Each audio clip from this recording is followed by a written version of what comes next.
She had nothing, no home, no family, just a tattered backpack and a heart full of hope. Yet, when a stranger came up short on a bus fare, she gave him her last dollar.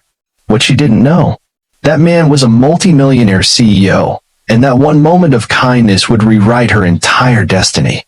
If this story moved you, don't forget to like, comment, share with someone who needs hope today. Subscribe our channel Kindness Talks for more real-life inspired emotional stories. Rain trickled down from a gray sky like it, too, had run out of tears to cry. On the broken sidewalk near the Detroit bus station, 14-year-old Amara Johnson tightened the fraying drawstrings of her worn hoodie and clutched her backpack closer to her chest. She hadn't eaten in nearly a day. Her sneakers, too small for her growing feet, were soaked through. But her eyes still sparkled with something rare for someone in her situation: hope. Amara had been homeless for nearly a year. Her mother passed away from a heart condition the city hospital didn't treat in time. Her aunt, her only remaining family, moved across the country and cut off contact.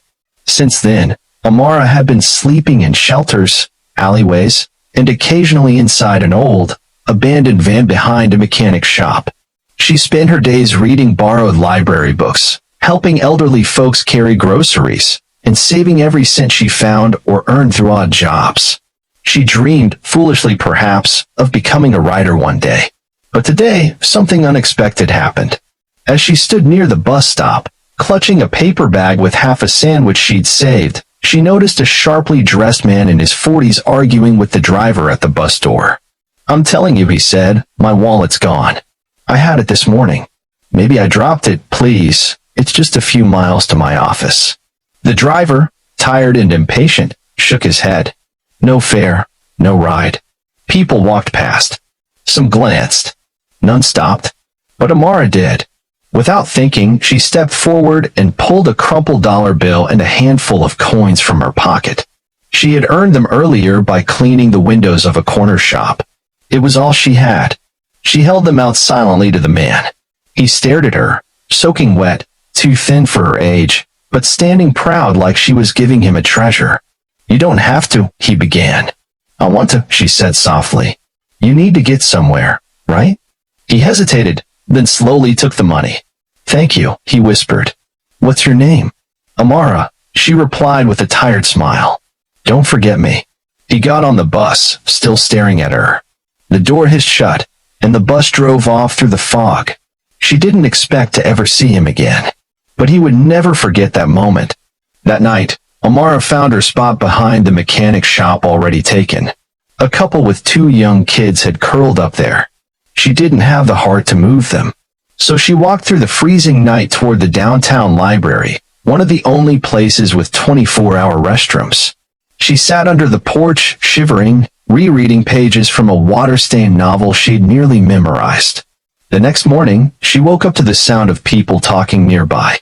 A woman from the library staff gave her a look, half pity, half irritation, but said nothing. Amara washed her face in the bathroom sink and made her way to the soup kitchen for breakfast. But all the while, her thoughts drifted back to the man on the bus. Meanwhile, across the city, Graham Walker, CEO of a billion-dollar tech company called Walker Dynamics, sat in his penthouse office, still clutching the crumpled dollar bill Amara had given him. He had, indeed, dropped his wallet in the back of his Tesla that morning, but he hadn't realized it until the bus stop. Graham could have called a driver or hailed a cab, but in that moment, he panicked. The girl, Amara, could have walked away. She didn't, and that haunted him. Something about her eyes, the way she spoke, the way she gave without asking, brought back memories of his own childhood. Graham hadn't always been wealthy. He was raised by a single mother in a small trailer in Alabama. He knew what hunger felt like, what it was to have nothing but dreams and grit.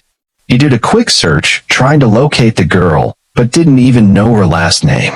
He replayed the CCTV footage from the bus station. He made a few calls.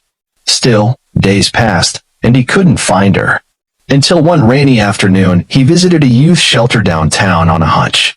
And there she was, sitting cross-legged on the floor, reading aloud to a few younger kids with a broken copy of Charlotte's Web in her hands. Graham stood frozen at the doorway. She hadn't noticed him yet, but something in him shifted. She wasn't just a kind girl. She was a light in a dark world. And Graham Walker knew what he had to do next.